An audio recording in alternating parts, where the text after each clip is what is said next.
So it is day number 1 of the West Coast Trail. It is Tuesday, June 18th. We are hiking today with Kelly, myself, Annie, Tavi, Charlene, Justin, and Natalie. Bags are heavy. We're feeling super optimistic. I think we're a little naive, but we have 7 more days ahead of us on this hike, and we are excited. Okay, so how exactly did we get to this point? So you start the hike off by doing a quick orientation in Port Renfrew. We did that the day before we started the hike. After that, you load all your stuff into a shuttle. The 3-hour bus ride takes you from Port Renfrew to Bamfield down some old foresting roads. It was basically just 3 hours of bumping and shaking. As you can see, it was pretty awful. We are doing the hike from the north end of the trail to the south end. We started off in Bamfield and we are hiking to Port Renfrew. The hike is about 75 kilometers long. We're very grateful that it's not raining because this trail is known for rain. I don't know if I have anything else to say.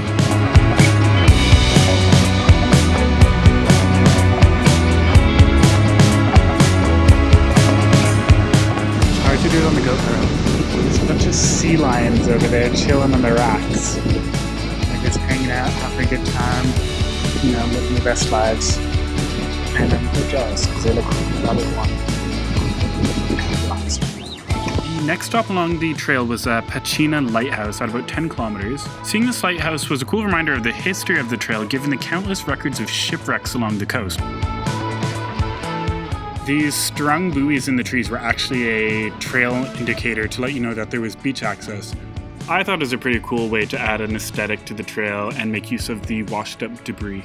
After a long day, we finally made it to the sandy beaches of Darling River, one of the highly rated campsites along the trail. So we just finished our first day of hiking. We just got to Darling River. Today wasn't too bad. It was about 5 hours of hiking. Tomorrow is going to be another long day. So we're just gonna make dinner, enjoy the sunset, and have a couple drinks and enjoy the night.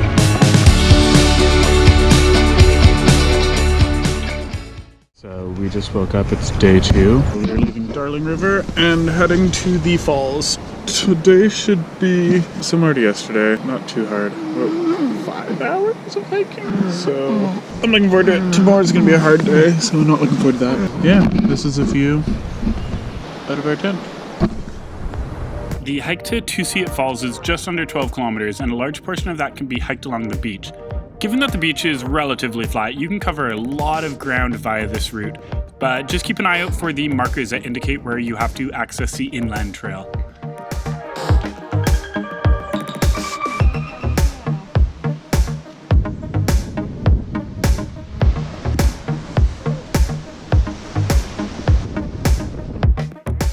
We were all super pumped to take the first cable car ride of the trail. Earlier on, we had ran into some hikers that suggested we stash our bags, ride the cable car, and jump into the water mid-crossing, and I can see why now.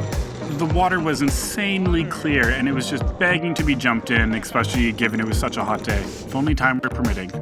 I still can't get over these views. I mean, just look at that. It's crazy to think we were on the edge of the country just looking out into the vast. Eventually, we made it to Tsusiat Falls. After struggling to make a fire on the windy beach, we decided let's hit the bar. Now this is where I do a product review. So Pocket Cocktail makes a powdered Moscow Mule. You just add water, vodka, and voila, ready to go instant beverage. To be completely honest, it wasn't the best, but given I was on a 7-day hike, I couldn't really complain too much. Overall, I was really satisfied. While the rest of the crew was planning the next day's hike, Kelly and I decided to roam up and down the beach at sunset and take in all the views and, most importantly, check out the waterfall.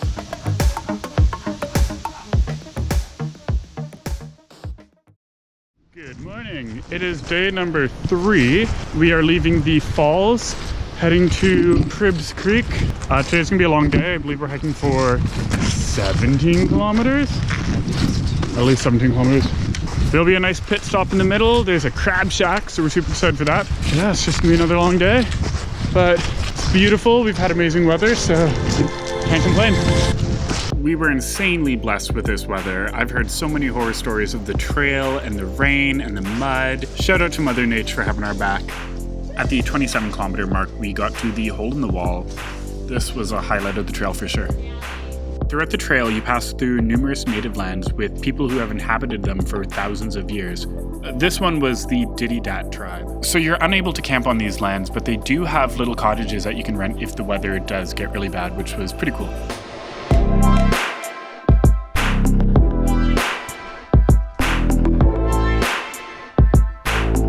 At the 32-kilometer point, we made it to the Nidinat River crossing. A shuttled boat picks you up and drops you off to a freaking crab shack, or as I like to call it, heaven on the West Coast Trail. They served crab, fish, chicken, potatoes, beer, cider, chocolate bars, you name it.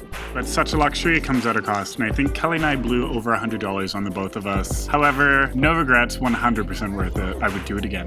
Stomachs full and hearts happy, we set onward down the trail. Shortly after arriving to Cribs Creek, Tavi and I decided to take a plunge into the ocean, and oh my god was it cold, but so refreshing after a long day's hiking.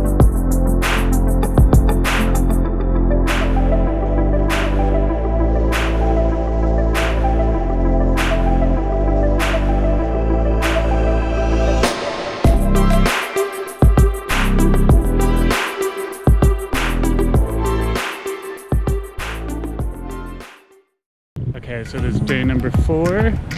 We're leaving Cribs Creek and heading to... Oh, I can't remember the name. I'll just put it right here. It's the 21st of June, which that means the first day of summer, which means the longest day of the year. So we are hiking on the longest day of the year.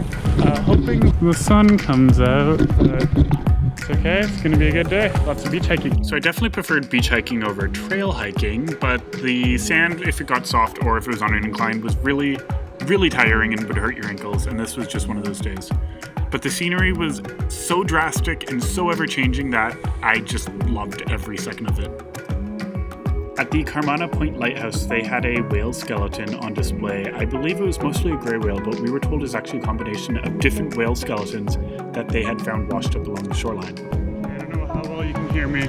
Super windy and wavy, but we just got to Walbran Creek. We hiked about 11 kilometers on the beach. It was exhausting. We are exhausted. But this is apparently rated the nicest campsite on the trail, so we'll see if it lives up to its expectations.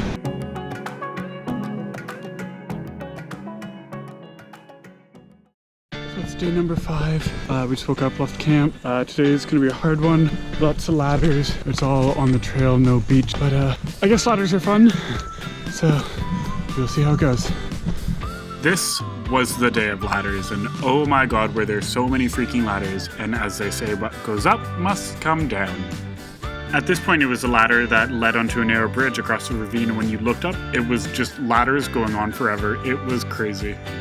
The first half of the trail felt more maintained, whereas the second half had more decrepit, falling apart raised platforms, which led us to our first mud experience. While it was not pleasant, it was nowhere near what some hikers have experienced with mud on this trail. But we were prepared and conquered it, and thankful that that was most of it during our time on the West Coast Trail.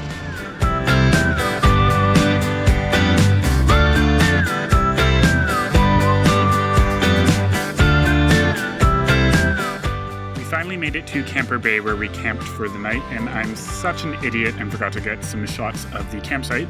However, Tavi and I got super distracted and started building numerous rock towers.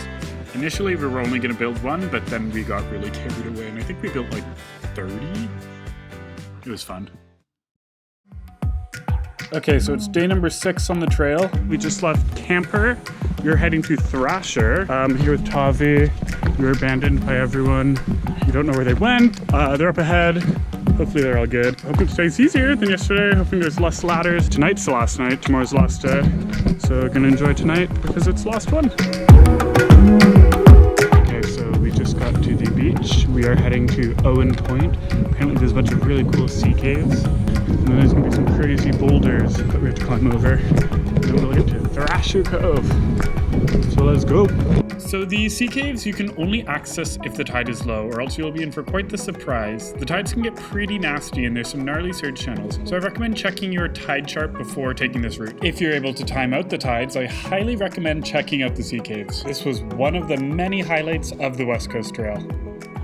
Shortly after the caves was the boulder field, and it's exactly what it sounds like. While it was pretty fun at first to climb over all these giant rocks, after a while it got pretty tiring.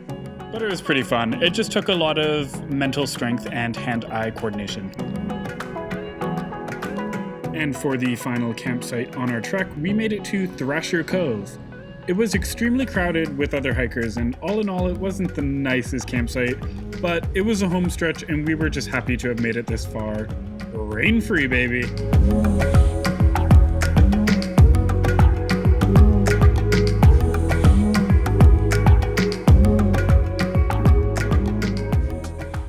Morning everyone, it's day number 7. It is the last day on the trail. We woke up at Thrasher Cove and we were in for quite a bit of a surprise because, as you can see, it's sunny. We were anticipating rain for today, so hoping that the sun stays. We were about to do some crazy ladders, then get the out of here. So that's cool. And just like that, we started our final day off with a steep, very steep set of ladders, but on the plus side, at least our bags were the lightest at this point, so that was nice. We had to do a light detour due to what appeared to be a new bridge being destroyed by a falling tree. Thank God we did not witness that. So at this point, it was apparent that the end was in sight, and oh my God, did it feel great. After one final ladder, we made it to the beach and successfully completed the West Coast Trail.